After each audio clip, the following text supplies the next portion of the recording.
110710. Yes, sir, and they have the car stopped at 10th and Grant. You might go by there first. 323 to 584. Welcome to CrimeCast, a podcast centered around policing and the community. Cold cases, active cases, safety and insights, all wrapped in stories and entertainment. Plus, we're going to review infamous cases, talk with authors, other podcast hosts, and former and current officers and detectives. Hosted by Clint Powell and police veteran David Roddy. Get ready. Let's CrimeCast. Signal Mountain, Tennessee, 6 p.m., July 9th, 1988. Richard Mason, Kenneth Griffith, and Earl Smock jump on their ATVs and went out for a short ride to one of the area's most visited swimming spots, the Blue Hole. This case will span a decade and involves a clash over property rights, 3 crime scenes, a shotgun, mistresses, threatening letters and phone calls, eyewitnesses, some that will testify and some that won't, a diary, and a city and surrounding communities going through the growing pains of cultural and economical change, the push to the future, and the pulls from the past. This is part 2 of our conversation centered around those murders. This time, Lee Davis, who was a prosecutor when the case went to trial, joins David and I in studio. We're going to talk about timelines, evidence, courtroom dynamics, and much more. Let's CrimeCast. Okay, David, I don't know about you, but I've had a bunch of people reach out to me, send me private message, me asking me, hey, when is going to be the next episode, the second episode with Lee Davis? Same. Yeah, when? Direct message, text message, hey, listen to the first one. Yeah. Now I'm intrigued because it's the dynamic you and I talked about originally was there's a lot of folks who were around or remember that very well. Like my police career was starting when it was the prosecution was going on. Yeah. So I remember this very vividly.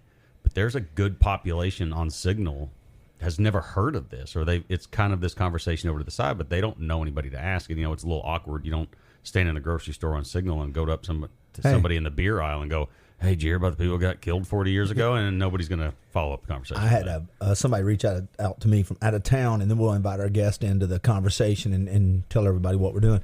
But they said, hey, not everybody's from Chattanooga, so y'all did a great job setting up the environment with Jeff Stiles, the cultural, the media, property rights, but no one, they go, we don't know what happened in the crime. And I went, hold on, it's coming. We're doing a part 2. Lee Davis, how you doing, sir? Good afternoon. How are you? You doing all right? Yeah, great. All right. I just want everybody to know I've been told that this is going to go fine unless he doesn't like my questions, and you're bolting. You're getting out of here. It'll start with, I object, and then he's going to walk out He's of the room. he's not going to say anything to incriminate himself. Lee Davis is an attorney. You were the prosecutor on this case, or were you a prosecutor? I don't know how that works. Well, I was a prosecutor on the case. I was the prosecutor who the investigators brought the case to. So Roy Parham and Larry Sneed were the 2 Hamilton County Sheriff's major crimes detectives who worked this case from July 1988, and then they brought it to me in 1996, and then asked me to go through it. By that point, it had become a cold case, and to see if there was anything recent that could be used in the case to take a new look at it. So then I worked the case up from 1996 to 1998. I presented it to the grand jury, got the indictment, and then Bill Cox and I tried it together in May of 1998. What was the delay? What happened between 88 and 96? Why did it go cold? Because you know how me and David talked about it. In the absence of fact, that vacuum got filled with all kinds of rumors and narratives. Well, I think back in July of 1988, this was over the 4th of July weekend. It camping at the Blue Hole off of Vandergrift Road, which is off of Sawyer Road in sort of at that time a more rural and remote part of Hamilton County. It was a missing persons at first. The 3 men had left at 6 p.m. They had not returned overnight, which is highly unusual. Richard Mason was a mountain man who knew every part of that mountain. And so on the missing persons aspect of it, the first things that were found were the 3 ATVs were found at a known dump site off of Roberts Mill Road about 2 days later. Then the bodies were found on a completely different part of the mountain over by McDowell Orchards, which is the easiest way to get that is off of Suck Creek Road, so completely off the mountain. There is a way that you can get to it through trails off of Brown Chapel Road, but nobody really knew that at the time. And then it was only when a local hunter who lived down off the mountain came to the crime scene investigative area off of Sawyer Road and mentioned that he had heard some gunshots in an area called the Helican, and he thought it was poaching for deer out of season. And people at first discounted what he said until he described why he'd been hunting up through the gorge his whole life, and that why he thought it was specifically at this area called the Helican Gate. And sure enough, that's where the crime took place, and that's where they found pooled blood, and clearly where bodies had been. And how they did that was with two of the victims were young airmen. And the Air Force came up and went through the woods through that area, and Larry Sneed, who was with the group, saw some what they call those green bottle flies, and some of those flies on the leaf litter told him from his work as a detective that there was probably some human tissue or blood nearby. And when they turned over some leaves, they found what appeared to be blood and some sort of brain matter on the ground. They brought in a cadaver dog, and clearly there were 3 areas where bodies had been placed, and there was another area nearby where it appeared like the shooting had taken place, and that was right smack in what's called the Helican Gate area. And so those were the 3 scenes. You had the spot there where the shooting took place around 6:30 in the evening, which corroborated with what the hunter had heard, to the exact spot. And then the ATVs, and was significant about that, there was dried blood on the ATVs that was straight up and down on the gas tank, which led them to believe that the ATVs had sat for a while after the men had been shot on the ATVs before they were moved. And then the bodies themselves were, recovered a dozen miles away. What was really interesting is 2 of the 3, where the ATVs were found and where the bodies were found, were in known illegal dump sites. So Frank Castile, with the help of others, put those in places that would be found, as opposed to where the shooting took place. That was meticulously covered up, and that was not supposed to be found. Like a misdirect, a redirect. Absolutely. Yeah.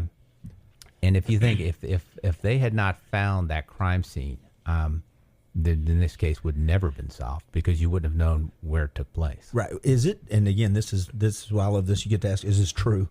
Is it? So was one of the people apparently, were they shot once, got off of the ATV, and was shot again down, as they were trying to get away, or is that not the case, or do we know that? Well, the way it came out from the medical examiner's office in the investigation is Frank Castile loaded his shotgun with birdshot, buckshot, and then slug.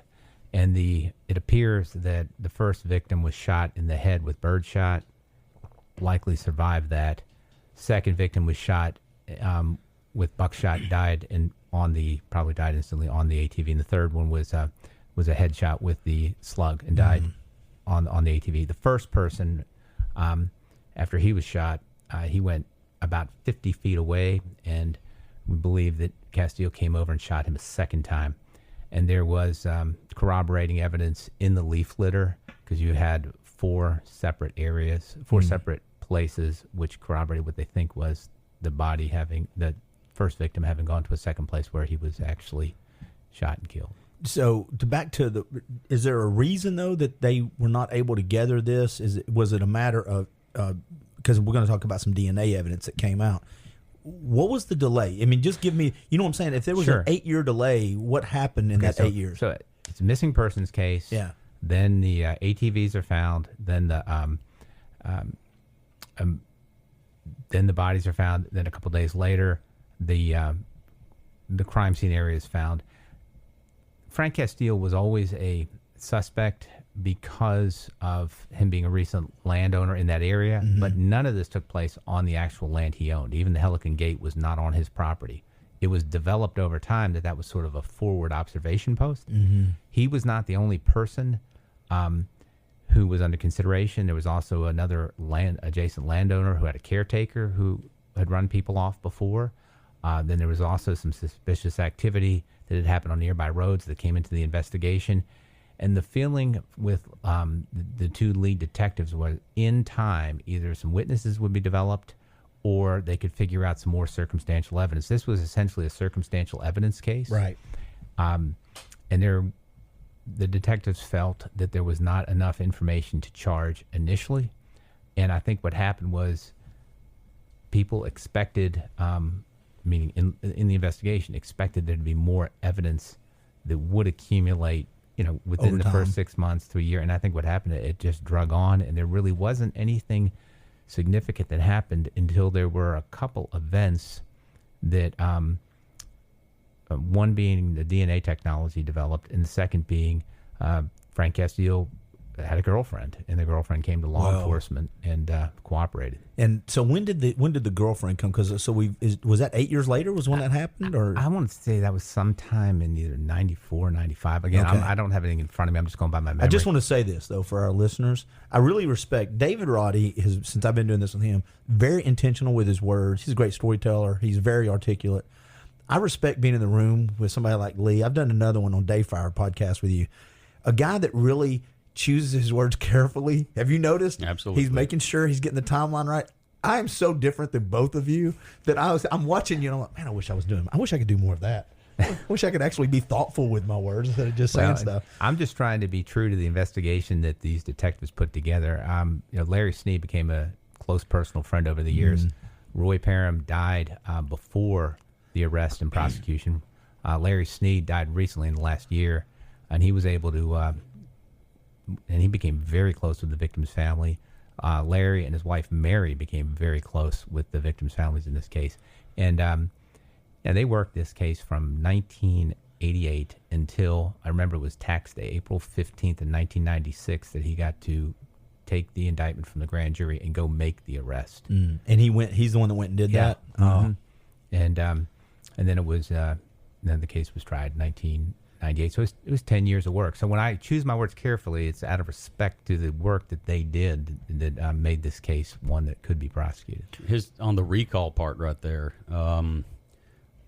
I was in a training program. I'm not going to go into too many specifics, but one of the other investigators in it, he worked for a large metropolitan city, and they prosecuted an extremely large case in that city over the course of a few years. It was a celebrity. Again, not going to go into the details too much, but when it came to trial, there were so many detectives and so much evidence and so many attorneys involved in it, and they had to have the level of recall you did, the level of exposure and conversation to be able to think and move and talk through that with the level of specificity that you've practiced and are showing here.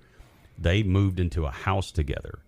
The attorneys, the detectives, the crime scene, everybody that was involved on the prosecution side of that case lived in a house that the state rented for them over the course of the trial, which was several months. They called it the House of Prosecution, was the nickname they had for the house, because they all lived there. And he said that's where I slept 5 days out of the week. Yeah. I would go home on the weekend, see my wife and kids, and then you'd move back into the House of Prosecution. And they did develop those lifelong friendships and affection and respect for one another, because they all had so much invested in it. For sure. Yeah, I mean, 2 of the 3 victims' families I'm still in touch with, and we keep in touch with each other.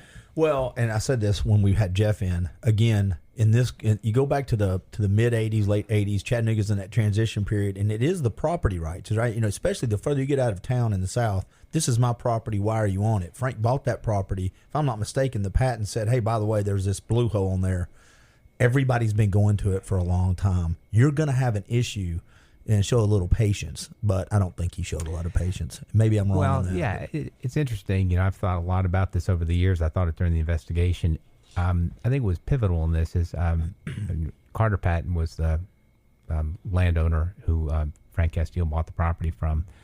Frank was not from the mountain. He lived beyond Saudi Daisy and he didn't really understand the culture of the blue holes. People had gone swimming there for generations. Yeah. You may own property, but it's not considered trespassing for people to come and enjoy the North Chickamauga Creek that feeds into the blue hole as long as you take care of it. Part of that area had fallen. People had come down and sort of trashed it out. I know that Carter Patton had gotten sick of sort of taken care of it. And when Frank approached him and wanted to buy it, he did. But he also cautioned him that, you can't change the culture of a place just by owning it. And so I think what Castiel's fundamental mistake was one of hubris and pride, and that he wanted to own to the exclusion of others a piece of natural beauty, to the point of he was willing to camp out under power lines. Now you think about this is a pristine swimming area, and it's that blue hole, that dark blue, but he didn't stay down there. He would come up on the power lines, camp out there, and with a shotgun prevent people from coming down and using it. So he wanted to possess it to the exclusion of others, to the point where he was willing to use violence and the threat of violence repeatedly to repel people from it. Had he taken a different approach, had he bought the property and said over the next 2 or 3 years he's going to educate people and say, hey, you can't camp here anymore, or, you need my permission, right. I think he could have changed it. But he was going to buy the property in February. He didn't, but he got permission to use it. The murders take place in July. He had only passed papers on this thing. In my memory, it was late March. So he buys it in the spring, and it's the first summer he's got it. And as I said, people have been swimming in it for generations. And it's not surprising when you look at the logbook that he carried between March and July. There was over 22 armed encounters by his own documentation where he confronted people with a shotgun to drive them off the property, and he documented that. And so to me, it's not surprising that it ended in violence. He ran into somebody, Richard Mason, who was 46 years old at the time, grew up on the mountain, lived in the mountains with 2 young airmen. I don't think they were afraid of him, and I think they knew Frank wasn't on his property, and I think they knew Frank was not within his rights to try to drive them away. Okay, so we'll kind of go back and forth. We'll come up to your point of being involved. One of the things I heard on another podcast, and me and David both talked about this, there's a lot of podcasts out there. If you want to get it wrong, go listen to some of those podcasts, because some of the podcasts I listened to, I know very little about it or remembered until I started researching for this podcast, and I'm like, well, that's not right. I know for a fact. Did either one of the other 3 gentlemen have a gun? Were they carrying a gun at all? Or was there was one weapon in Richard Mason's. There were three vehicle. We call them 4-wheel vehicles now, but it was a 3-wheel. Right. So Richard Mason always carried this revolver underneath the seat of his 3-wheeler. He always had. Right. He didn't carry it specifically for that day. They had a grand total of 3 beers with them. They had worked doing roofing all afternoon. They were heading to the Blue Hole to go for a swim. Right. Richard Mason's daughter, Paula, is who they said goodbye to. Paula was married to Kenneth Griffith, one of the 22-year-old victim, and then his buddy from Ray County, Earl Smock. And so these 3 men headed down Walker Road off of Corral into the woods that they knew, like the 2 of them knew like the back of their hand. Right. Just to go swimming after a long day of work. That was it. Well, the reason I asked about the gun is because I heard a podcast that, well, one of them had a gun, and they didn't expand on it if it was under. They just said they had a gun. And I'm like, I don't remember that making the headlines anywhere, and that's why I was going to ask you about it. It was still stowed away under the seat. Under the seat when the ATVs were recovered. It was never displayed. But I if you ask me and this is speculation. What do you think happened?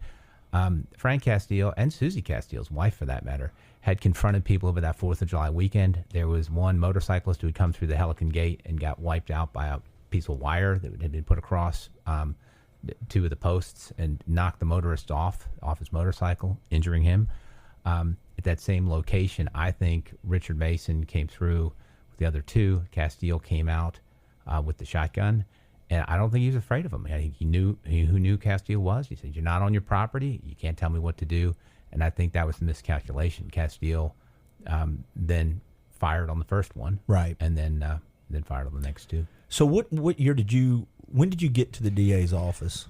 I got to the DA's office in January of 1994. Okay. And then DNA was a recently evolving technology. I had tried a case, the first mitochondrial DNA case in the country. You're in teasing 1996. it. We're going to have you back on to talk about this. But the point is, that's great. I love it. So Sheriff Cupp asked me if there was anything in the area of DNA that might be able to be used in this case.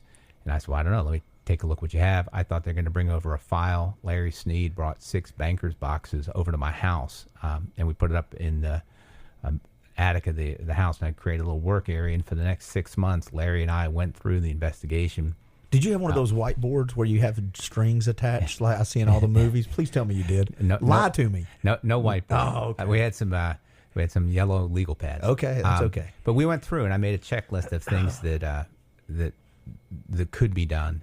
The logbook being one of them, and then in terms of DNA technology, they had these anonymous letters that had been received in the investigation. And I thought, well, if you got anonymous letters, there's a chance there could be some DNA on those envelopes. Right. And so we developed that as a tool to figure out whether there's any DNA connecting. And that was specifically Sheriff Cupp's ask was, is there any DNA or any forensic evidence that hasn't been done that we could try? And so we went through and we came up with about 30 things that we tried. And then we also went through a whole checklist of things that, all the rumor, innuendo, suspicion of things to exclude. And then, people said they saw someone standing at the top of Roberts Mill Road, and they saw a dark helicopter. I mean, there were all sorts of stories. So I didn't hear the helicopter. We had to chase all these things down. Right. Okay. So, real quick, do you have a question? Well, yeah, go ahead. So, for the listening public to understand the difference between a little bit of Hollywood and reality, the walkthrough. So, having been in enough crime scenes and had to do that, you start from where it ended, and you're trying to work back through physical evidence with no witnesses present to determine what actually occurred. And you're talking about blood evidence on the ATVs and where there's disturbances in the ground. Because it sounds very simple. You described it as, one gentleman was on this ATV, we thought they were shot here, and then another one did this, and another one did this. That's not, you don't walk up and on TV now you're going to pull the crime scene app off your phone and you plug it in and you do a little diagram on it. Suddenly it tells you what occurred. It's far more laborious than that. Just if you can walk through just how you came to determine just the actions on that night to lead you forward from there. Well, Paula Mason watched the three men leave on their ATV, so we knew Richard was on his. And we knew Kenneth was on Richard's other ATV. A neighbor had loaned them his ATV and remembered Earl being on that one when he drove away. And so the last time that Paula saw her husband and father alive was around, I want to say 5:30. Maybe it was a little bit earlier than that, on that July evening. And then we know that we believe that the shootings took place between 6 and 6:30. And now, is it possible they could have changed position? Sure. But that sort of lines up with the narrative. And then the direction they went into the woods, they left Richard Mason's property and went down through what's called Jake's Campground. It's now Signal Mountain Tomato Farm. And Tom O'Neill, who's the farmer there who owns that, was a little boy at the time. His father was a local lawyer, had just purchased the campground. They actually had been sleeping there, and their mom was leaving because the mosquitoes were so bad that night, and they run into Frank Castile coming through the other way with the Jeep Scrambler with something loaded down in the back, which we later turned out to be the actual body. So in terms of the ins and outs of this area, we were able to the detectives were able to piece this things together through real small fragments. So if you think of this thing as a jigsaw puzzle, you're exactly right, David, that this was something real small pieces over a lot of time, talking to a lot of people, and then excluding a lot of stuff that just was just wrong. So it didn't happen in 48 minutes, not including commercial breaks. Yeah, this would have taken 2 or 3 seasons of episodes. Thank you. All right. So when were the letters sent? Because were they sent initially or were they later on? Later on. So Frank Castile and his wife Susie Castile, who were in this thing together, and one of the questions I get asked is like, why didn't you indict the wife? She was there. They were there celebrating their anniversary. They had celebrated their anniversary together, actually with another couple every year, which was Susie Castile's brother, and they had plans to celebrate their anniversary out there that night. And I think Susie's brother did go out there that night. And I think he helped in the aftermath. I've never heard that. Yeah, I think and I've told him that myself during the investigation, trying to get his cooperation. But so Susie Castile, imagine if you're her. So you're out there with your husband. It's around 6 o'clock in the evening. This triple homicide happens in front of you, and he wants your help. So she is there, and this is out of no sympathy for Susie Castile. It's just that I believe that had we indicted her, we could have created some sympathy with the jury in that, like, what is she supposed to do? We believe Frank's the bad. If you go through these 22 interviews of people who were previously assaulted, it's always Frank, with the exception of one time. It was Frank with the shotgun pointed at him. One time, it was Susie with the shotgun pointed at him. Really? Yeah. Okay. And and Frank had a logbook. So if you go through that, then Susie and Frank, they're tied together by the crime. And then the investigation is happening. And it got to the point where those two, and we learned this, through the investigation, are no longer talking to each other, but they're living together. Frank gets himself involved with a high school friend, a woman who was a friend of his in high school. The two of them begin an affair, have an affair. And then at some point, she receives letters. And in those letters, there's specific enough information that it scares her. Like, you are with the person who committed the Signal Mountain murders, has enough information out of there that it seems plausible this person knows what they're talking about. Right. She comes forward to law enforcement with those letters, specifically Larry Sneed, and Larry asks her whether she will cooperate in the investigation. And so they end up having her as a cooperating individual, tell her to continue with the relationship, and that see what information will come forward. So then two things happen. One is, the letters that we're going to test for forensic evidence later, right? But then the law enforcement leaks information back to Susie so that she finds out about the affair, and then there's a confrontation where she comes in and confronts Frank about the affair. There, all three of them are there. At the mistress's house. Yeah, Carol Hill is her name, Yeah. and then and she was a witness in the case. And then, so the three of them together, and then Susie says, we're going through all this because of what you did on that mountain. And then Frank, in the longest pregnant pause known to man, doesn't say anything, right? And then after a long while says, well, if you're intent on taking me down, go right ahead, or something like that. But he never comes out and makes an admission, but never makes a denial. And that is sort of the culmination of what happens with those three. But significantly, this gets back to why not to indict her, choice not to indict her. She always could have been an alibi witness, right? She could always been like, I was out there. I don't know what you're talking about. Nothing ever happened. And so when I saw the content of those letters and we were working on this investigation, I was able to persuade a judge into issuing a search warrant so we could go get the blood of Susie and Frank and find out whether or not their DNA is on, because we want to include who's on there and exclude who's not. Right. And we sent it up to the FBI crime lab, and the DNA results came back. The envelopes on the letters were negative for DNA, and then the stamps came back positive, which we expected, but it was a surprising twist to it. It had a mixture of DNA on there.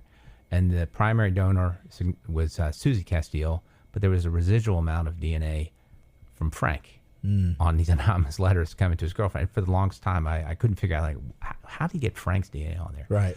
So I finally went to I think it was a Signal Mountain post office, and said, what postage stamps were available in 1988, and how were they displayed? Because And what year were you asking this real quick? 1996. 96. Okay. So Yeah. you think about, I was thinking about the rolls of stamps you use and all that. Well, so we get them out, we look at them, and we figure out.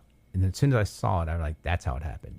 Books of stamps. And as soon as you see the book of stamps, you realize when somebody pulls one stamp out of the book, you're likely touching more than one stamp. Yeah. And so that would explain why the major contributor is Susie and there's Trace. So in the very direct response was Susie put the stamps using her fingers, but was careful not to lick the envelopes because there was no DNA on the envelopes, and then sent them.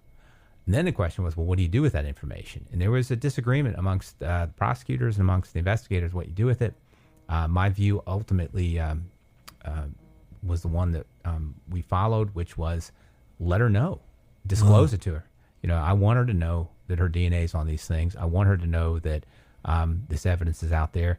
I was hoping she would come forward and at least tell us what happened, right? I would like to be in that conversation. I bet that was not a heated, but when to leak that kind of stuff? I went with the detective first to her brother, and I told her brother that I know you were out there. I know you helped Frank. We don't have enough evidence to charge you. But you had gotten together. This is before cell phones, remember? Right. And you'd gotten together for something like the previous 10 years for your anniversary. This was your anniversary date. You guys had plans to be out there that night. He admits he was out there the next morning, and he has this ridiculous story about seeing a shotgun leaning against a tree and a pocketbook hanging off of a tree. And I show him his own statement. I said, this makes no sense, why you would be out there. And then you see Frank coming up to the campsite area. I said, so we know you're out there throughout the night, but candidly, we don't have enough to charge you. What we want you to do is tell us what you know and to get your sister to cooperate, because we don't believe your sister ever intended to kill anybody. Right. He did not cooperate. He did. I don't know if Susie ever came in and talked to us or not, but they made very clear to us they basically were going forward. If you've got enough, charge the crime. If you don't, we're not going to cooperate. Right. But based on that response, we knew that Susie knew that the DNA was there. And my thinking was, well, at least when the case goes forward, if she tries to testify as an alibi witness, she is compromised. And go fast forward on this issue as her. Sure enough, when she testified at trial, she testified, and within the first part of her own testimony, she says, and I sent these letters, and I wrote this, and I did it because he was having an affair, not because it was true. And it had no credibility. And I think the power of DNA isn't always what happens in the courtroom. Mm-hmm. It's what it does to the case, right? And so it took her ability to be an alibi witness, because you take this DNA out, she could have come in and have been a very convincing alibi witness for him that nothing ever happened. With it, she gets up, gives her story, which makes absolutely no sense, and which also admits all of the facts that are in the letters that she sent, and they become evidence. And then the jury decides what weight to give those letters. And we haven't overcharged it in the sense of charging her with murder or accessory after the fact, because we don't, other than suspicion, we really don't have enough proof to charge her. The proof on Frank, quite frankly, and that's one other reason why I think it took years to charge him, the conventional wisdom in the legal community was the proof was circumstantial, and that unless you could introduce all those previous incidents of conflict between the other people in the logbook, then you really didn't have much evidence at all. So it was a circumstantial evidence case, which can be a very good case as long as it's airtight. If the circumstantial evidence case is like a circle, if that link breaks, then your case is over. But on the Susie piece, what it did was the technology allowed us to know for sure she sent those things, allow us to know for sure she chose, and I think I asked her this in the witness stand, I said, so of all the words in the English language, these are the ones you chose to write down and send to his girlfriend. Right. And you read them back to her. And it's like, okay. I mean, well, and that's you talking, not and you're me. wanting to paint him in the worst light possible.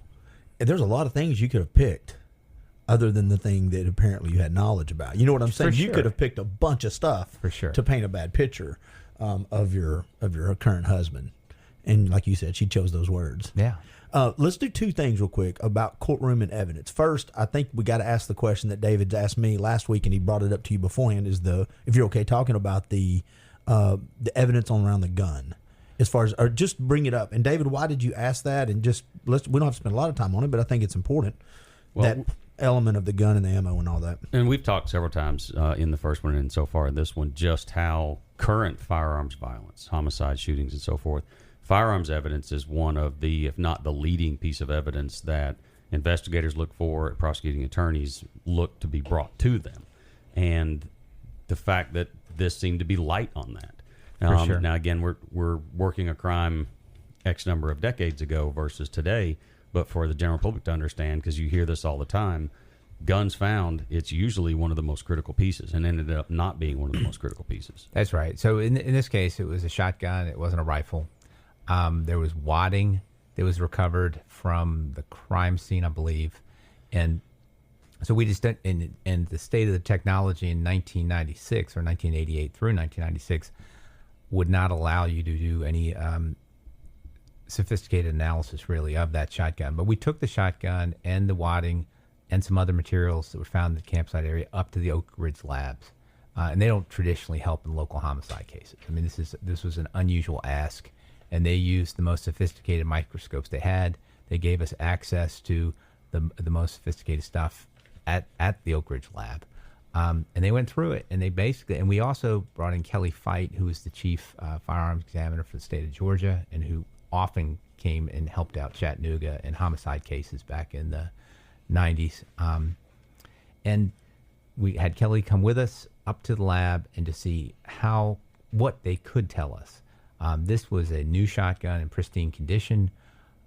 They felt that with the lack of markings and lack of indications of things on the wadding, and there may have been a shell, that they felt that there was, you certainly could not exclude this weapon. And that's as strong as they could say. You could not exclude this weapon from being used. Really what it came down to was we had the weapon, and Frank voluntarily brought that up to the investigators. And they said, "We understand you have a shotgun. Can we take a look at it?" He brought it up, and we had lay witnesses, a number of them, over 20 from around the country. We went and tracked some down as far away as Oregon, and I remember taking a trip down to Pensacola, Florida, where we found these people from the logbook and had them tell us about the encounters that they had in the spring of 1988 with Frank. And we started off with two young men, Jeff Mann and Terry Mills. They're twins, Perry and Terry. So we had Terry Mills, who were at the Blue Hole and were on their way to Blue Hole in that July afternoon of 1988 to go swimming, and they were confronted just a few hours before the killings by Frank Castile. And for them with the shotgun? With the shotgun. And Terry Mills is a tough guy, and he was a guy probably in his late 20s, fit, strong. Jeff Mann was probably 19 around that time. And these guys knew the mountain, grew up on the mountain. Right. Jeff was Richard Mason's nephew. The Mills family had been up there for generations, so these guys knew exactly what they were doing. Terry had a pistol in his vehicle. He said, he traveled with one, and he got out, and he said when Castile racked that shotgun and put it 2 inches away from his chest, he's like, "Whoa, we're just trying to go swimming." And it was they were going through that same area. The Helican Gate area. Yeah. Castile kind of steps around from a tree, and the way I remember it, I haven't gone back and looked at his testimony, but the way I remember it is the two of them closed distance, and Terry couldn't believe that this guy, and he meant business. I mean, it was clear he meant business. So I think the compelling testimony, you start off with that. You have a series of these witnesses that don't know each other, who testify to similar experiences of somebody, assaulting them with that weapon. So we didn't have the forensic ballistic information to tie it, but the question essentially came down to, for the jury, is who's the guy in the woods assaulting people with a shotgun? And then you have a couple hours later, you have the murders. What's really interesting is that logbook that he kept all the confrontation. He dated and timed them. So the Mills and Mann confrontation happened sometime in the mid-afternoon. Then there's nothing afterwards. It's blank. And so Castile was aware of everything happening up in that area, and there's nothing. Now, if he'd written down, heard 3 shots, heard 6 shots or something, if he had written down some more things. But I think what happened was, after the killings, he had his minds on other things, and critical mistake he made was to not realize that he was so in tune to all the noise that he could hear those ATVs coming in, and you go from being very in tune to it and acknowledging it to nothing. That's kind of a big deal too. I mentioned this before, but he set himself up on basically a forward watch position where there were 2 ways into the Blue Hole. One was on the trail that came across the Helican Gate, and the other's along the power line. And these two met, the Helican Gate and the power line. And Castile, by being up there, can you imagine? I mean, you could be down at the Blue Hole and all the beauty it has there, and it's a real steep, rugged descent of several hundred yards to get down there. Or where he chose to be was under what struck me was the audible sound. It's these buzzing, high-power lines up there. And that's where, right in the woods, under those power lines, that's where he set up his camp, and then he could catch people coming either on the power line or on the trail. And oftentimes, he would put himself in a position so he could surprise you very quickly, step out from behind a tree or step out into the power line clearing, and you'd be taken by surprise, and then there's a guy with a pump-action shotgun sticking in your face. Think of this, though. In 23 encounters, is that what you said? I think there were 22 documented encounters, but most of the time, these were not single individuals. They're 2 people, 3 people, some were single, but so you've got it. I think we had over a dozen actual witnesses testify at trial, But you had these encounters, and in the logbook, you're getting close to 40 people. Well, just think, and go ahead. But I was like, how does he identify? How does he get the names of the people that he's stopping? Was he saying, "Give me your name," and then writing in the book, or is he familiar with enough people on the mountain to go, "Hey, you're one of the Mills boys. I'm going to write your name down"? No, he had only started coming up there in February, so he knew almost no one up there, and a number of the people wrote down fake names. So he would ask for names, but he would also he would John Doe. He would step around, and whatever vehicle they were driving, he would write down the license information. Okay. And an attorney in my office, Brian Haas, who at that time was just out of college and was working as an investigator, helping in the DA's office, he spent a lot of time going through these records, figuring out who do these match up with, how do we contact them. So and sometimes people put down their real names. Sometimes they put their real telephone number. Sometimes they put down fake names. I think that what Castile was trying to do was let people know, I've documented you've been here, and if you come back, there's going to be a problem.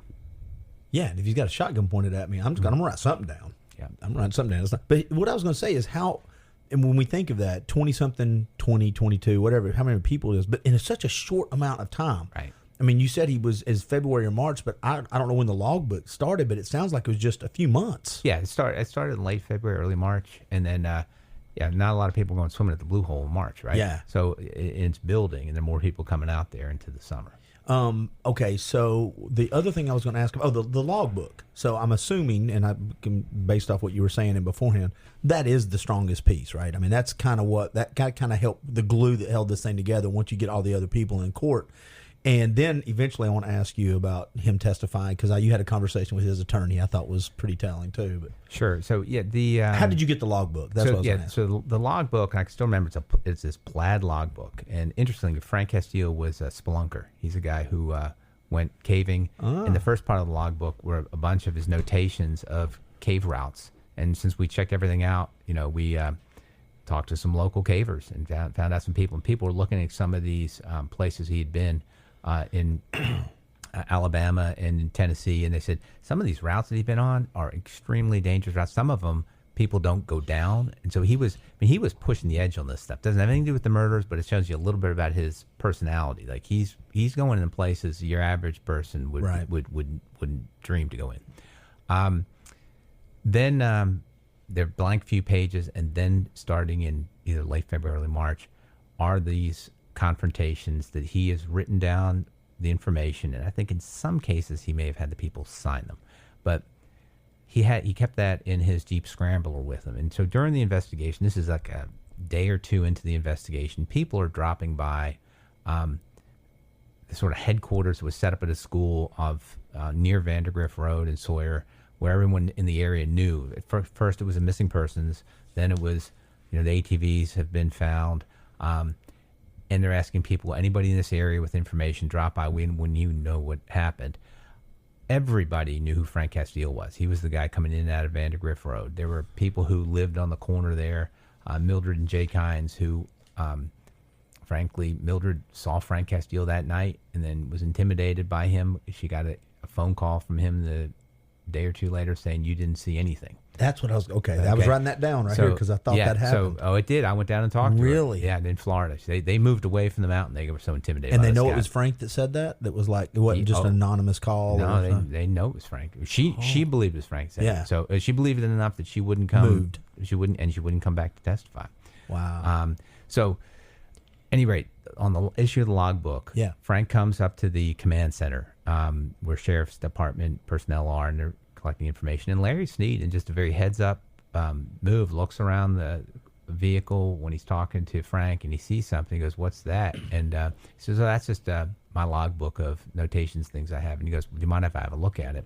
And Frank shows it to him. And Larry appreciated the investigative value of what he was looking at right away. As soon as he looked at it, now it's not like he looked at it and said, "This is going to be the roadmap to a conviction." Right. But he looked at it, and he knew that, and there was nothing in there about the assaults or anything like that, but he knew that there was enough information by day with identifying information about vehicles and licenses and people's information and telephone numbers that warranted further investigation. And he said, "You don't mind if I hang on to this and take a look at it, do you?" And Frank Castile must have swallowed hard when he said, "No, I don't." And Okay, I want to stop you right there for one reason. When we were talking about this beforehand, didn't you say you wish more criminals did that? Oh yeah, provided an actual witness list so you know who they messed with or actually committed aggravated assault against in the And then months easily before give it committing over? a homicide. Yeah. Yes. So preparing, and this may segue into the Yeah. question about putting Frank up on the stand, is you're studying what his behavior presents like. And For sure. I hadn't heard the splunking part before, but now you're presented with an individual that takes risks many others trained in that same area won't. He's confronting individuals and maybe even escalating in that confrontation armed with a shotgun. He's making these notes, but he's bought this pristine scene from nature. That seems a little counterintuitive to his own personality of, if this individual is setting up on a power line under buzzing lines, which would drive any person that likes to be in the outdoors nuts. It would make me insane. Yeah. But he's purposely doing that. He's doing the logbook. He's approaching people. Why did he buy the property? I mean, it doesn't sound like he really ever bought it to truly sit back and enjoy this wonderful landscape.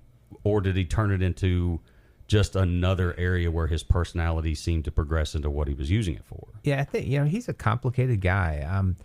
The place had been trashed out, and I think that's one of the things that Carter Patton and I discussed is that you go down there and most people used it and were great with it, but some people would leave beer cans or trash behind, and it was rugged to get down in there on the on ATVs and stuff. I mean, you're really worried about how steep it is. So I think Castile was buying it, he was cleaning it up, he was seeing himself as like, I'm the protector of this place, and he's trying to reclaim its natural beauty. And I think what happened was, he ended up getting possessed with the idea of what it could be, right? And then he was willing to do anything to stop anybody else from having anything to do with that property. And what's really interesting too is he didn't own the whole thing. Yep. He only owned. He didn't. First off, he doesn't own the water. You own around it, but he only owned half of it. And then there was another landowner that owned the other part of it. Now it wasn't accessible by a trail, but he took over this area like he owned all of it, and he owned the area around it, and he owned the power lines. He was patrolling the power lines in Helican Gate, like that's his property. So I think it's he's Gollum with the ring. That's his precious, and he's going to do anything he can to hang on to it. Yeah. And I really do think that it got into him. I think he felt justified in what he did. I think Castile, like when he was running people off, I think he felt absolutely justified in what he was doing. That it's my property down there, you can't come here. And I think that when Richard Mason, who had, I suppose was Richard because he was the older and the person who really knew the place, when Richard was having none of it and probably told Frank, you're not on your property and I'm going to go where I want to go. I think Castile, I don't think he felt like he was committing a crime. I think he felt like I have a right to do this when he shot these people. That's amazing.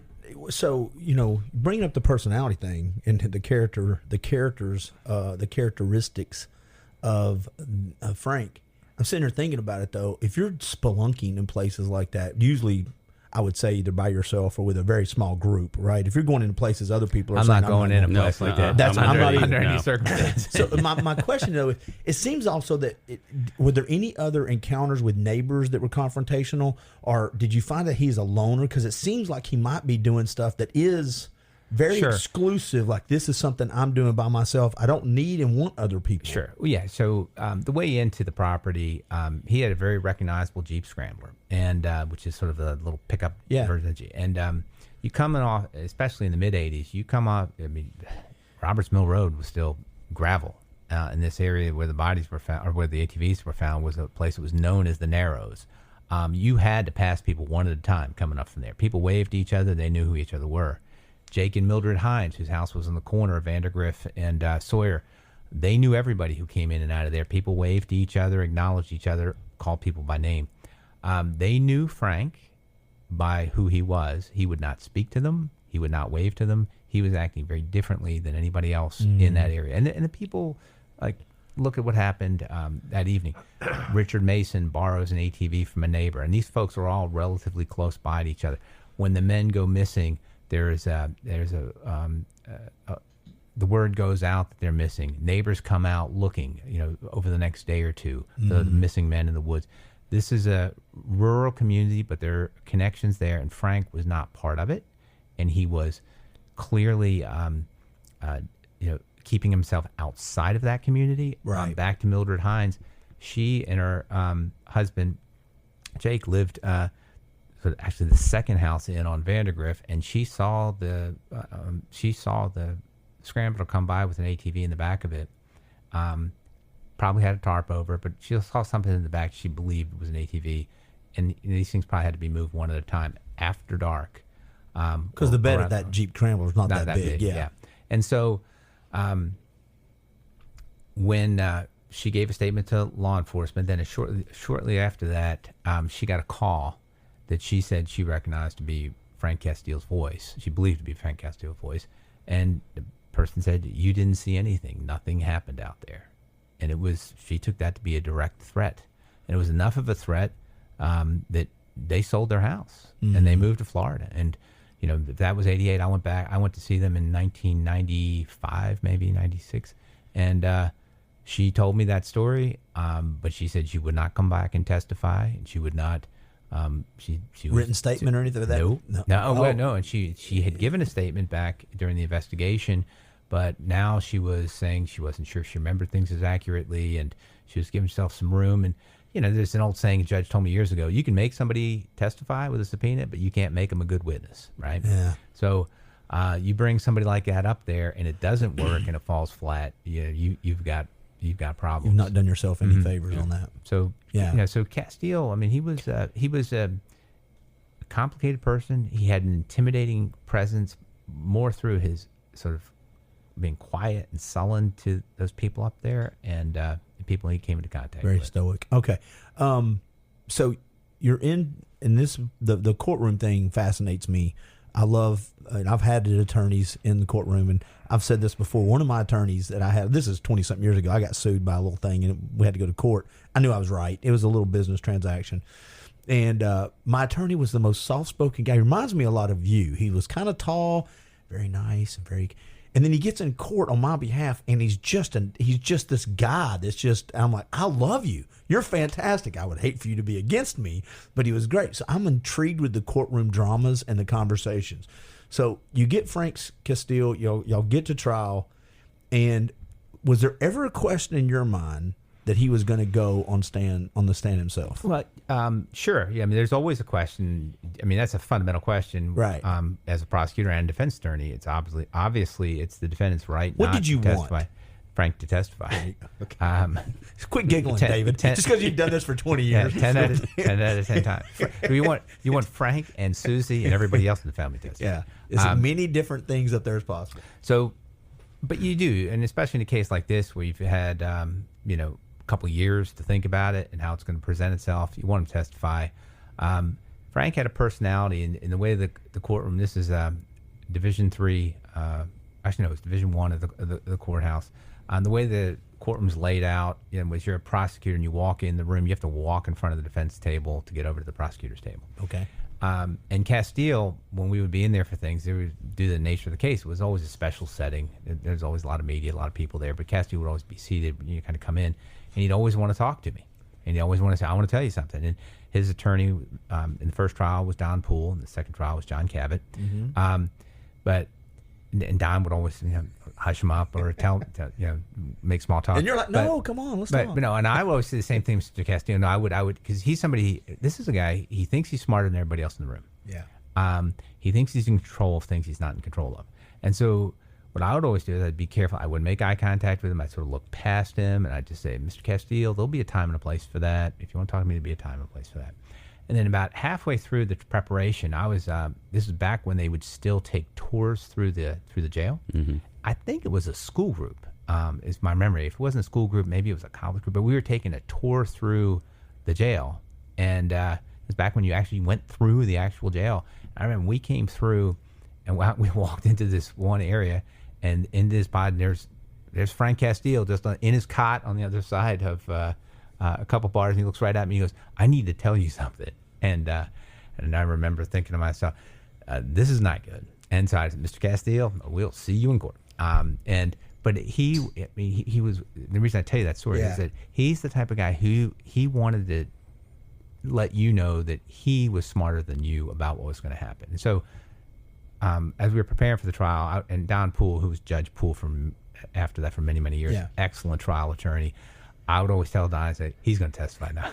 And this is like the side humor. He's like, oh no, and if he listens to me, he's not going to testify. I'm like, Don, this guy's going to testify. Yeah. And it's like any case when there's good-natured relationships between the prosecution and defense. I've been a defense attorney for many years now, and I do the same thing with prosecutors. There's little side conversations because you have that relationship about how you think things are going to play out. And prosecutors will often ask, well, do you think your client's going to testify, or you'll tell the prosecutor something about what you think is going to happen in the case. So in this case, I've seen L.A. Law. I know how this works. Yeah. I'm just getting a TV show. Go ahead. So with this, that we had this sort of side conversation going with Don. I was like, you're not, no matter what you say or do, this guy's going to testify because he thinks he's so much smarter than you, than me, than the judge, than everybody else in the courtroom. And so I thought for sure. And then as soon as I saw his wife testify, I was like, there's no way with his controlling personality that he's going to allow his wife to testify and not testify. Right. And so to reduce it to its simplest terms, when he got up there and said that all those other 22 people in the confrontations, the logbook, that they were all lying and that he's telling the truth, that was the end of the case. So when he said they were lying, though, was he saying that he never confronted them? He didn't bring the shotgun? Right. What part of their story? None of that happened. So the logbook. All the people, the logbook was simply there to document trespassers. He never had a harsh word with anybody. There was never a confrontation out there. So all these people who told all these, and of course people who didn't know each other, and people who came from different parts of the country, and people who had no connection except meeting Mr. Castile, they were liars. And there's an old saying among trial lawyers: in a trial, you get to call one person a liar. Whether you're a defense attorney or a prosecutor, it's like you got to do you want to call the detective a liar? Do you want to call the defendant? On your side, you get to call one person a liar. As soon as it goes from 1 to 2, you've lost your credibility with the jury.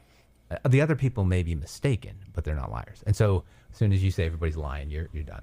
In my brain, I'm just naturally drawing some similarities to A Few Good Men, because there's a logbook that you want to testify to. You're going to call witnesses up to testify to it.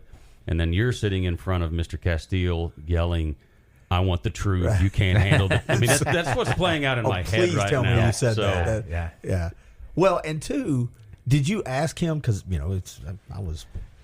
Yeah, so the way we broke down the case... Did you ask him that? Like each one, were they lying, sir? Was this Bob lying, sir? The way we broke down the case was I did Susie Castile, and then Bill Cox did Frank Castile. Okay. And then, and Bill, who has got a very good courtroom demeanor, he just quietly, locked Frank into his direct testimony and said, so I just want to make sure I understand this correctly. So you say this. So he didn't come out and say, well, you're the liar. He just went and anchored Frank into everything he said about each witness, each of these people, and said, I just want to make sure that we have this right. So that person's wrong. That person's lying. Then right, and so he did that 3 or 4 questions per person.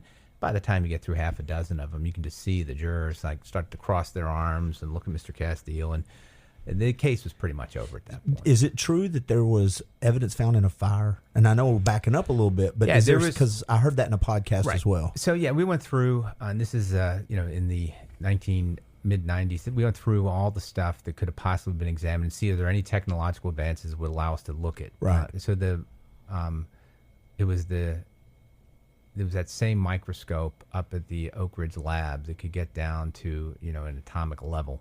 There was a blue tarp and grommets, and from the investigation the detectives put together, Castile bought a new blue tarp a few days before this. We had where he bought it, the receipt, how much he paid for it, all that. Then there are the remains of this tarp, which literally came down to charred remains. You could note just a little bit of blue and the grommet, and then there were human remains found.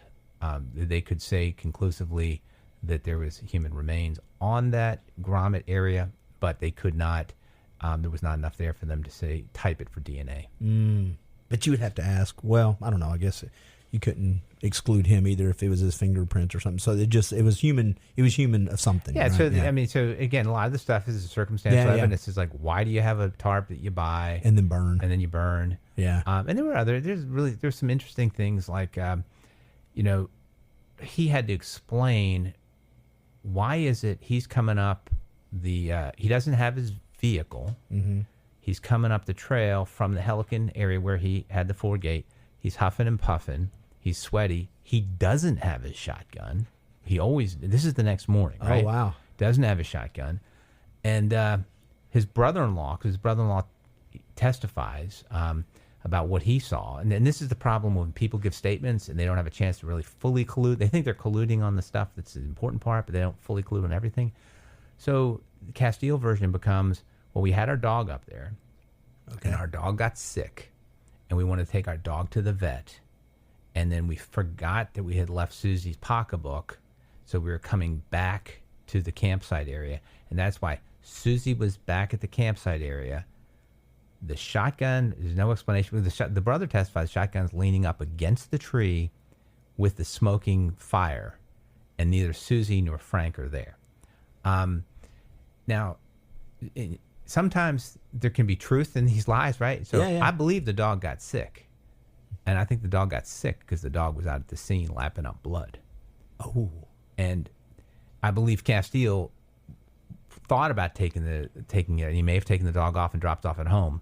But there are no vets open on a Sunday morning and this was a Sunday morning by this point. His one older son had been off the mountain and he was working someplace. I think it was the fish place there on Dayton Boulevard. Was it like a something Silvers, whatever that fish place was? Yeah. So like, did they go down and get him to help as well? I don't know. We don't have enough proof there, but there's some truth in Castile's statement that they probably did come off the mountain at some point and go back up. I think what happening was Castile was hiding because he was covering up the blood area. He didn't have the gun because he didn't want to be out there. It's the only time Castile's ever spotted out there from, when the logbook starts till this happens without his weapon. And he's probably covering up the final, because it was like the way Larry Sneed testified at trial was it was manicured. But where this is the Helican Gate where the blood area was. So you can imagine if you're Castile, you're out there in the daylight making sure, is this as covered up as we think it is? He hears a vehicle coming through the woods, and he goes, oh, my gosh, get out of sight. He gets out of sight. It's his brother-in-law coming back up, and then he drives up to the fire area. I think his brother-in-law had been helping him, but they don't have cell phones. They can't communicate. Right. So then he runs up, and he's communicating with him. But there's no explanation for, why is Frank away from Susie? Why did Susie then leave with the vehicle? And why is there a smoking campsite? Well, and why is her purse hanging from the tree? I mean, this is stuff they offered up. Right? Well, and two, I'm just sitting here thinking through my brain. I lean the shotgun up. There's a little bit of, I need to hurry. There's a certain amount I would think of panic. I don't care how much of a controlling person you are. I need to get that covered up before somebody else comes going through there. And so they just leave the shotgun there because there's no sense of danger. They've figured out they've cleared the danger at the moment.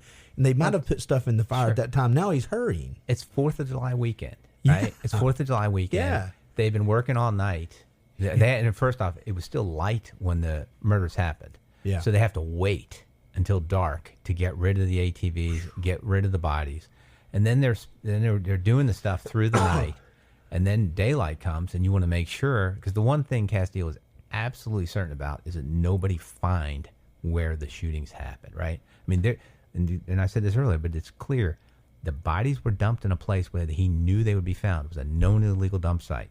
The ATVs were dumped in a site, and in fact, it was they're two different sites. And these two sites are probably at least 14 or 15 miles away from each other. Right. One's 12 miles away from the Helican Gate. The other one's 6 opposite direction. Yeah. And so and different jurisdictions, that's Marion County. I didn't think about that. So he is wanting those to be found, right? And he's wanting this area not to be found. So now it's light, and he's up there making sure, is everything absolutely covered up? Because he knows it's Sunday. People are going to come swimming at the Blue Hole. That is going to happen. I'm surprised with the traffic that might have come through there. But of course, it was shut down the next day pretty quickly when I guess the crimes, or when they started doing the search. I would surprised that people walking through there didn't mess some of that stuff up. You know what I'm saying? That's for what? For the Helican Gate part. Well, that is not where the search. Yeah. So, but people don't walk. You don't walk on foot through there. Okay. I mean, you're miles off Vandergrift Road. See, I've never been up there. You're probably about 2 miles off Vandergrift Road. Okay. Most people, if they're going to walk, and it's still a long way, you come down the power lines from Boston Branch, or you come the power lines from, and if you come the power lines the other way, it's a long way. Most people, you're coming on a 4-wheel drive vehicle or a motorcycle or horses. A number of people would come back there on horses. So I don't think he would necessarily be worried about foot traffic. Yeah. But what you'd be worried about is you don't want to be seen out there, and you certainly want to make sure that there's no obvious blood. And I don't want to have my shotgun. Right. Well, he does clean it up. And if somebody does see him, he doesn't want to have. I don't want to have the shotgun weapon with him. Do you got anything else you want to ask real quick? Because I've got a couple things. But I was just going to say the absence of the shotgun becomes important. Sure. And that's and you know this, David, from the cases you've worked over the years. You know, these are the concentric circles. So you've got circumstantial evidence. So you're building the case about what is proof of guilt, and then you're going back the other way and what's removing any doubt from the jurors' minds, so that you can eliminate that doubt. You know, the standard is proof beyond a reasonable doubt.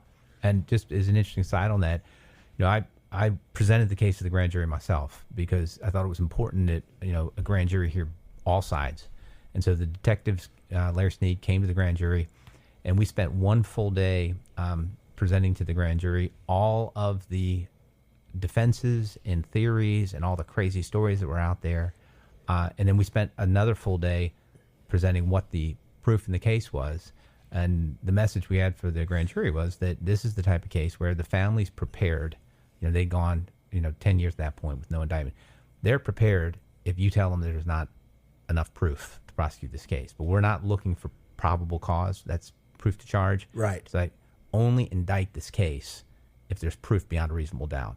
So this community can accept there's, a no bill, that there's not enough to charge. Yeah, because it's been accepting it already. Sure. Basically. And so my personal feeling was, with that consultation, I think at that time, I think Gary Gervis might have still been the DA, but if not, Bill Cox was.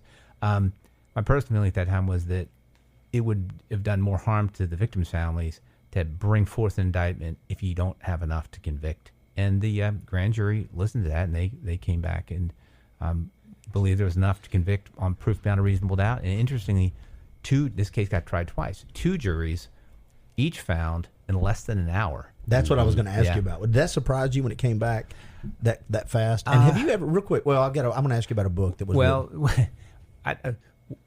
it probably didn't surprise me how fast it came back. What surprised me was when the jurors asked if they could meet the detective, Larry Sneed, and we're like, well, I guess they're no longer a jury. They've rendered their verdict. And they some wanted to have their pictures taken with them, and others just wanted to talk to them. Really? Yeah.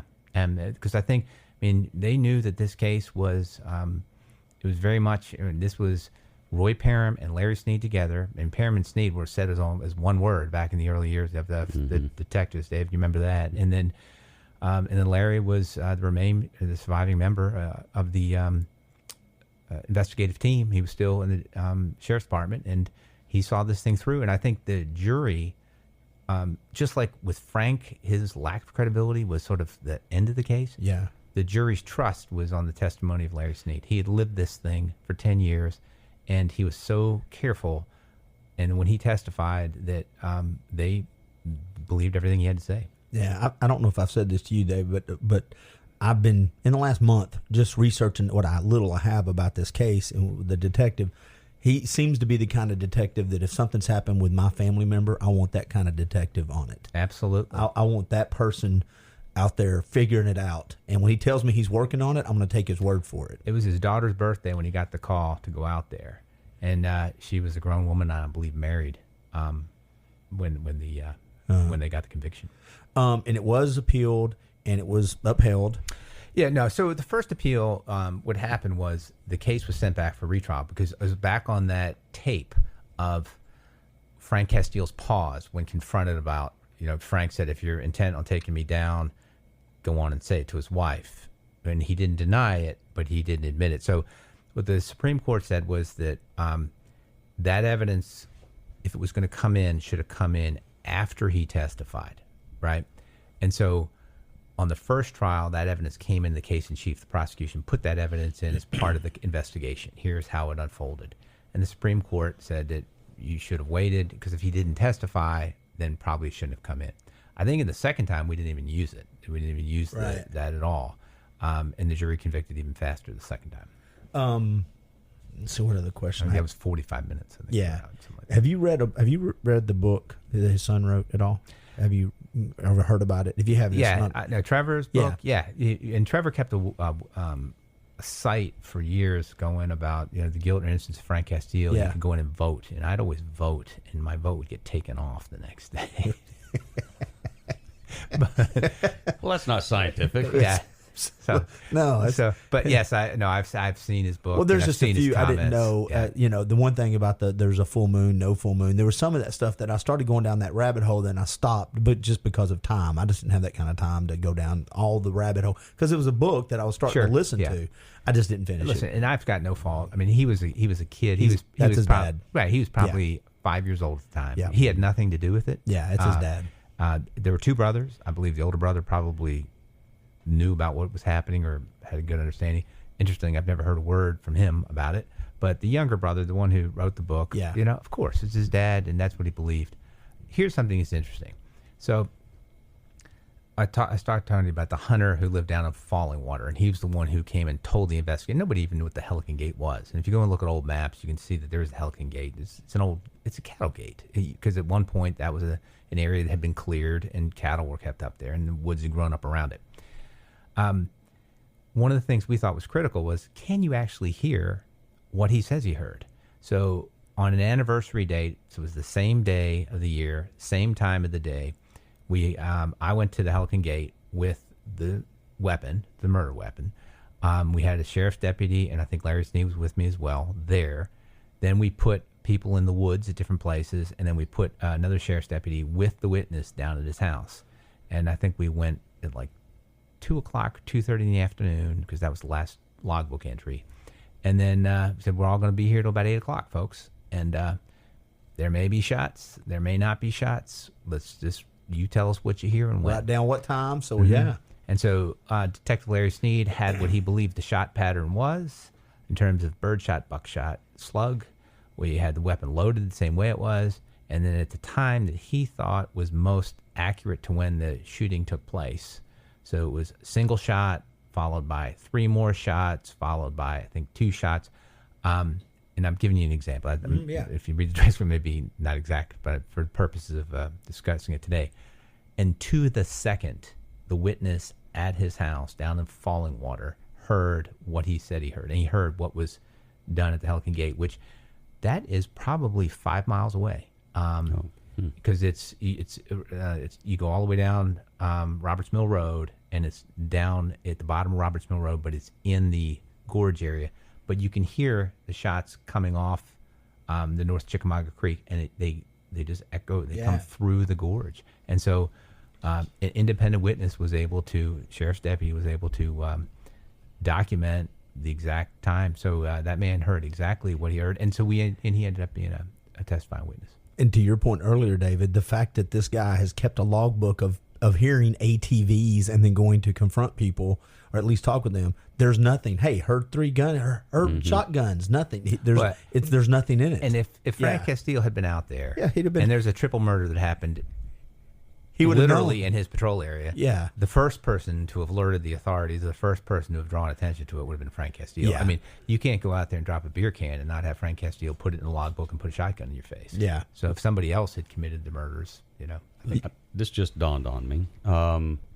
So he has been vigilant all the way up until the night of the murders, of stopping people coming on the property, keeping a logbook. As you illustrated him, he's the protector of that area. Did he try and protect it any more after that night? Nope.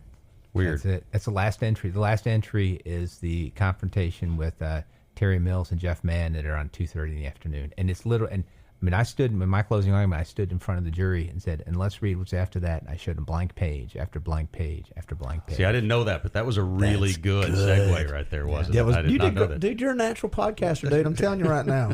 You'll not make us. There'll be not. You're not going to be called the hero for doing podcasting, but you're a good podcaster. And to your point, that what you just told me about the blank pages, that visual. It's powerful. It is. And it's his book. Mm-hmm. Yeah, it is. Okay. Did he live there through the rest of it? Did he ever move? No, he was going up there. We know from checking with his employer and checking some other stuff, he would go up there on lunch break. I mean, he would go up there. I mean, it's not an easy place to get to. Right. So he would go up and like take several hours off in the middle of the day to check on it. And again, this is a recent obsession. He'd go up on the weekends and camp out. But he was living in a different place off of Side Daisy. There were no structures up there. It was just a campsite. Okay, so he never built a house or anything up there. It did not. He was just in the first few months. The only thing he had, I mean, he initially had a little campsite down by the Blue Hole. Yeah. Where you expect him to have. But then he moved to this, forward advanced position underneath the power lines, and that's where he was. That was his base operations. Man, you went to hanging out, camping at the Blue Hole to using military and paramilitary lingo. For sure. Yeah. Yeah. Anything you want to add about the case that we need to know that's unique? Anything we might have missed? Anything you want to ask before we wrap it up? You said something earlier that, I mean, it sums up what law enforcement, what prosecuting attorneys, everybody you end up dealing with in that business, which is how it can go from something so simple to something so tragic. Right. And one of the individuals that you said put his hands up and said, hey, all I want to do is go swimming. Yeah. And that really sums up the tragedy in all of this, which is people were just trying to go out and have a small amount of fun, enjoy a piece of nature, and it ended up costing 3 people their lives and families a tremendous amount of heartache and grief for years, and it's probably still to this day. Yeah. Paula Kirby lost her 22-year-old husband and her 49-year-old father that evening, and then the Smock family lost their son, who was a 23-year-old airman in the Air Force. Well, and a lot of times, I know we've heard it said on Frank's side, there was a father lost. For sure. And there was to that extent, it's a tragedy on both sides. Not really. I mean, for Frank, it's choices and choices that have consequences. But for that 5-year-old kid, Trevor, for sure, that's a tragedy. No fault for Trevor, but I mean, if you think about it, this never had to happen, right? No, Frank Castile. It's like the first time you pull a shotgun against somebody and confront him with it, you ought to reflect on that. Think maybe that's not the best way to go about it. There are plenty of people who he met up there that would have helped him clean up the Blue Hole and frankly and spread the word and change it. Yeah. I mean, the culture. This was not like a lawless area of Signal Mountain. It was just people enjoyed riding horses, hiking back there, ATV, and these were people who enjoyed nature. Most of the people, and this was according to the previous landowner, were great about taking care of it. Just a few who didn't. And if he had been more of a welcoming, open person, he would have found the same people he were confronting would have helped him clean the place You know what up. you'd have said to those people? If you just said, hey, listen, here's the deal. I just bought this property, this Blue Hole. It's been kind of trashed. I really wanted to help me keep it clean. Sure. Because if he'd have just started it that way, maybe a year or two down the road, you could have made it a little more secluded if you wanted, or exclusive if you wanted to. But he didn't ever take that approach. It wasn't help me. No. It was just stay out. Yeah, it's mine. Yeah. Can I get a commitment from you, not now on a schedule, but down the road, can you come in and talk about a couple other cases, especially that DNA case? Sure, be happy to. And do me a huge favor. I'm going to use this if you're okay with it. I want to use this. Tell me, can you give me the thumbnail sketch of that DNA case? Because I'm going to use that as a teaser. I think it's pretty cool. Yeah, it's State versus Paul Ware. It was the first mitochondrial DNA case in the country. Detective Mike Mathis worked the case up, and there are 2 possible suspects involved in the rape and murder of a 4-year-old girl in North Chattanooga. Mike and I went to the FBI crime lab over Memorial Day weekend. Where's that at? It's in Washington, D.C. Yeah. And then we found a man who is a hair microscopist. That's somebody who compares hairs under a microscope. And he happened to be from Sequatchie County. And I asked him, if you were in our position and we're trying to figure out what we can do with this case, what would you do? And he told us about this new program that was just coming online, mitochondrial DNA, and they hadn't brought it forth in a case yet. And he introduced me to the people in the crime lab, and we persuaded them that without it, there would be a murderer who would likely go free in Chattanooga, and with it, we can convict the right person, and the 4-year-old's rape and murder would be accounted for, and justice would be delivered. And if I'm not mistaken, the federal, they didn't really want you to do that at this level yet. Is that correct? Yeah, they were looking for a federal prosecution. Understandably, it was a federal agency, and they wanted to control the federal case, but they used it in this state case, and actually, when they saw how successful it was, The second case was a state case as well in South Carolina, so it changed the direction of the program. But it was terrific, and again, going to law enforcement was Detective Mike Mathis with Major Crimes, who someone who worked that case up and made sure that it was prosecuted properly. All right. Thank you very much for doing that little teaser. And just so you know, everybody, because of this man Lee Davis, we may or may not have a guest on to talk about the Jimmy Hoffa trial. There you go. You will. He's a good one. That's going to be a fun one too. Hey, thanks for coming in. We know you're super busy. And No, so I appreciate happy it. anytime. It's good to see you guys. And the idea of this podcast is pretty cool in this area. Don't you agree? Oh, I think so. Yeah. And just David's career alone, there's plenty of good stories out there, and then there just as many. He's very selective about which one he shares, though. Yes, he is. Yeah. All right. Thank you very much, Lee Davis. Thank you, Clint. Bye. See you, David. Good to see you, Roddy. David. See you on the mountain, Lee. All right. See you up there. Thanks for finding the CrimeCast podcast. Do us a favor. If you're listening on Apple, leave us a review and a rating. Helps us grow the podcast. Wherever you're listening, we really appreciate it. Share with your friends. Subscribe to us. Check back in. Come grow with us as we learn how to do this CrimeCast podcast thing.